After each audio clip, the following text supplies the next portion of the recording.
ಅಯ್ಯನಗೌಡ ಪಾಟೀಲ್, ಜಂಟಿ ಕಾರ್ಯದರ್ಶಿ, ಕರ್ನಾಟಕ ರಾಜ್ಯ ಅನುಮತಿ ಪಡೆದ ವಿದ್ಯುತ್ ಗುತ್ತಿಗೆದಾರರ ಸಂಘ, ರಿಜಿಸ್ಟರ್ಡ್ ಬೆಂಗಳೂರು, ಜಿಲ್ಲಾ ಸಮಿತಿ ಕಲಬುರಗಿ. ಇಂದು ನಾವು ಇಲ್ಲಿ ಪತ್ರಿಕಾ ಮಾಧ್ಯಮಕ್ಕೆ ಒಂದು ಕರೆಯನ್ನು ಕೊಡುವುದು ಏನೆಂದರೆ, ನಮ್ಮ ಕರ್ನಾಟಕ ಸರ್ಕಾರದ ಒಂದು ಇದರ ಪ್ರಕಾರ KERC ಅವರು ಕರ್ನಾಟಕ ಎಲೆಕ್ಟ್ರಿಸಿಟಿ ರೆಗ್ಯುಲೇಷನ್ ಕಮಿಷನ್ ಅಂತಕ್ಕಂಥ ಎಲೆಕ್ಟ್ರಿಸಿಟಿ ರೆಗ್ಯುಲೇಟರಿ ಕಮಿಷನ್ ಏನಿದೆ, ಅವರು ಒಂದು ಆಕ್ಷೇಪಣವನ್ನು ಕಲಿಸಲಿಕ್ಕೆ ಮೊನ್ನೆ ನಮಗೆ ಒಂದು ಪತ್ರಿಕಾ ಇದರಲ್ಲಿ ಕೊಟ್ಟಿದ್ದರು. ಈಗ ಟಾಟಾ ಪವರ್ಸ್ನವರು ಕರ್ನಾಟಕ ರಾಜ್ಯದಲ್ಲಿ ವಿದ್ಯುತ್ ಸರಬರಾಜಿಗಾಗಿ ಅರ್ಜಿಯನ್ನು ಕರೆದಿದ್ದಾರೆ, ನಮ್ಮಲ್ಲಿಗೆ ಅರ್ಜಿಯನ್ನು ಕೋರಿದ್ದಾರೆ. ತಾವು ಇದಕ್ಕೆ ಆಕ್ಷೇಪಣೆಗಳಿದ್ದರೆ, ಸಲಹೆಗಳಿದ್ದರೆ ಸಲ್ಲಿಸಿ ಅಂತೇಳಿ ಡೆಕ್ಕನ್ ಹೆರಾಲ್ಡ್ನಲ್ಲಿ ಹಾಗೂ ಪ್ರಜಾವಾಣಿಯಲ್ಲಿ ಕೊಟ್ಟಿದ್ದರು.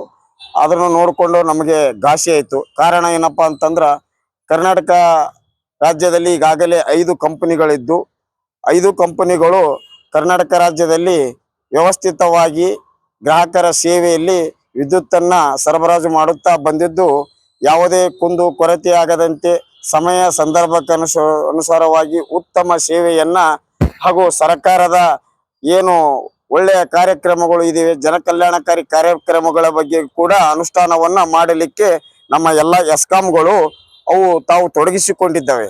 ಸರ್ಕಾರದ ಒಂದು ಕಾರ್ಯಕ್ರಮಗಳ ಜೊತೆಗೆ ಕಂಪನಿಯು ತನ್ನ ಒಂದು ದಿನನಿತ್ಯದ ಇದನ್ನು ಕೂಡ ಅದನ್ನ ವಹಿಸ್ತಾ ಇದೆ, ಜವಾಬ್ದಾರಿಯನ್ನ.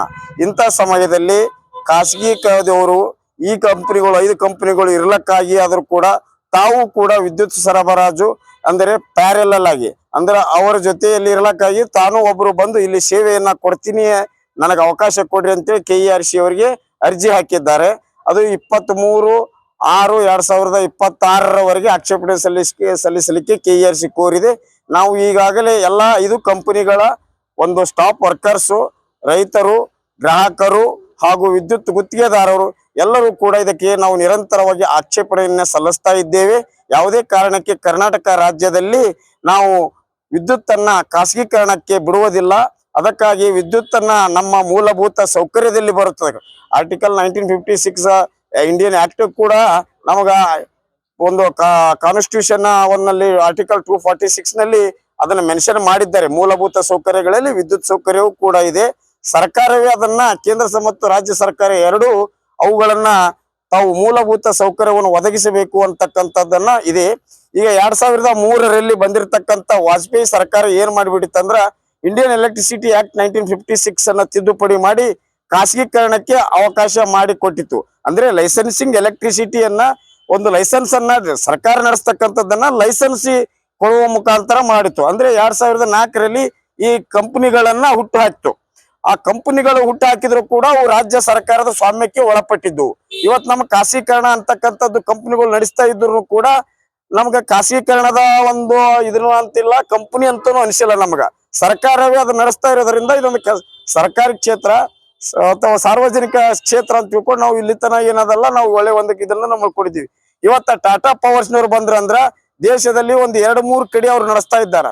2-3 ಕಡೆ ಅವರು ನಡೆಸ್ತಾ ಅಲ್ಲಿ ಸಾವಿರಾರು ಆಕ್ಸಿಡೆಂಟ್ಗಳಾಗಿದ್ದಾವ, ಅಪಘಾತಗಳಾಗ್ತಾ ಇದ್ದಾವ. ಖಾಸಗಿ ಅವ್ರ ಅಪಘಾತ ಆದದ್ದನ್ನ ಸರ್ಕಾರದ ಗಮನಕ್ಕೆ ತಂದಿಲ್ಲ.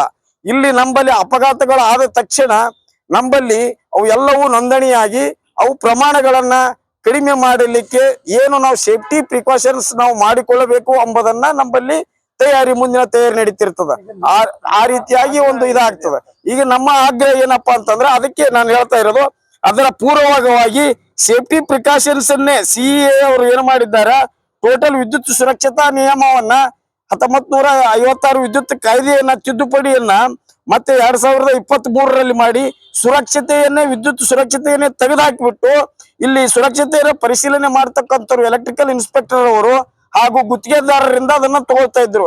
ಈಗ ತೆಗೆದುಬಿಟ್ಟು ಗುತ್ತಿಗೆದಾರರೇ ಬೇಡ, ಯಾರು ವಿದ್ಯುತ್ ಅನ್ನ ಬೇಡ್ತಾರ ಸಂಪರ್ಕ, ಅವ್ರು ಸೆಲ್ಫ್ ಡಿಕ್ಲರೇಷನ್ ಕೊಡ್ಬೇಕು. ಅಂದ್ರೆ ನಾ ಸೈಲಾಕ್ ತಯಾರಿದ್ದೀನಿ, ಎಲೆಕ್ಟ್ರಿಕಲ್ ಶಾರ್ಟ್ ಹೊಡ್ಸ್ಕೊಂಡು ನಾನೇ ಜವಾಬ್ದಾರಿ, ನೀವು ಕಂಪನಿ ಸಪ್ಲೈ ಮಾಡೋರ್ ಜವಾಬ್ದಾರಿ ಇಲ್ಲ ಅಂತಕ್ಕಂಥ ರೀತಿಯಲ್ಲಿ ಸೆಲ್ಫ್ ಡಿಕ್ಲರೇಷನ್ ತಗೊಂಡು ಅದನ್ನ ಒಂದು ನೋಟ್ ಅನ್ನ ಮಾಡಿ ಹಾಕಿ ಕಳಿಸ್ಲಕ್ಕ ಅವರು ಕಳಿಸಿಕೊಟ್ಟಿದ್ದಾರೆ.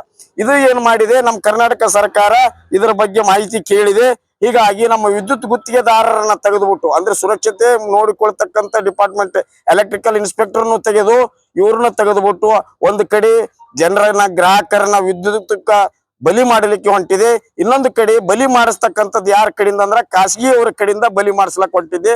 ಈ ರೀತಿಯಾಗಿ ಕೇಂದ್ರ ಸರ್ಕಾರ ಹುನ್ನಾರವನ್ನ ಯಾವುದೋ ಒಂದು ನೋಡಿ complaints reduction and delegation documentation ಇದು ಅಲ್ಲಿಂದ ಯಾರು ಕಳಿಸಿದ್ದಾರೆ ಅಂದ್ರೆ ಕೇಂದ್ರ ಸಂಪುಟ ಸಚಿವಾಲಯದ ಡಿರೆಗ್ಯುಲೇಷನ್ ಸೆಲ್ನವ್ರು ಕಳಿಸಿದ್ದಾರ ಸಚಿವ ಸಂಪುಟದಲ್ಲಿ ಎಲ್ಲ ಅದಕ್ಕಾಗಿ ನಾವು ಏನ್ ಮಾಡ್ತಾ ಇದ್ದೀವಿ ಇವಾಗ ನಂಬಲ್ಲಿ ಯಾವುದೇ ಕಾರಣಕ್ಕೂ ಕೂಡ ಕರ್ನಾಟಕದಲ್ಲಿ ಯಾವುದೇ ವಿದ್ಯುತ್ ಕ್ಷೇತ್ರದಲ್ಲಿ ಈ ಟಾಟಾದವ್ರು ಇಲ್ಲ, ಬಾಟಾದವ್ರು ಇಲ್ಲ, ಅಂಬಾನಿ ಇಲ್ಲ, ಅದಾನಿ ಇಲ್ಲ, ಇನ್ನು ಯಾರಿಗೂ ಕೂಡ ನಾವು ಇಲ್ಲಿ ಅವರು ಬಂದು ಬಂಡವಾಳ ಹೂಡಿ ನಮ್ಮ ನೀರನ್ನ, ನಮ್ಮ ಗಾಳಿಯನ್ನ, ನಮ್ಮ ಬಿಸಿಲನ್ನ ತಗೊಂಡು ಅವರು ಮಾರಾಟ ಮಾಡಿ ನಮಗೆ ಸುಲಿಗೆ ಮಾಡುವುದನ್ನ ನಾವು ಸಹಿಸುವುದಿಲ್ಲ. ಆ ರೀತಿ ಅವಕಾಶ ಕೇಂದ್ರ ಸರ್ಕಾರಕ್ಕೆ ಏನಾದರೂ ಅವರು ರಾಜ್ಯ ಸರ್ಕಾರದವರು ಹಿಡಿತಕ್ಕೆ ಒಳಗಾಗಿ ಅಥವಾ ಫೋರ್ಸ್ಗೆ ಬೆಂಡಾಗಿ ಇದನ್ನ ಪ್ರೈವೇಟ್ ಮಾಡಲಕ್ ಹೊರಟಪ್ಪ ಅಂತಂದ್ರ ನಾವು ದೊಡ್ಡ ಉಗ್ರ ಪ್ರತಿಭಟನೆ ಕಾನೂನು ಮುಖಾಂತರ ಮೊದಲು ಹೋರಾಟ ಮಾಡ್ತೀವಿ, ಆಮೇಲೆ ನ್ಯಾಯಾಲಯ ಮುಖಾಂತರ ಮಾಡ್ತೀವಿ, ತದನಂತರ ನಾವು ರಕ್ತಪಾತಕ್ಕೂ ಕೂಡ ತಯಾರಿದ್ದೀವಿ ಅಂತೇಳಿ ಈ ಮೂಲಕ ನಾ ಕರೆ ಕೊಡ್ತಾ ಇದ್ದೀವಿ.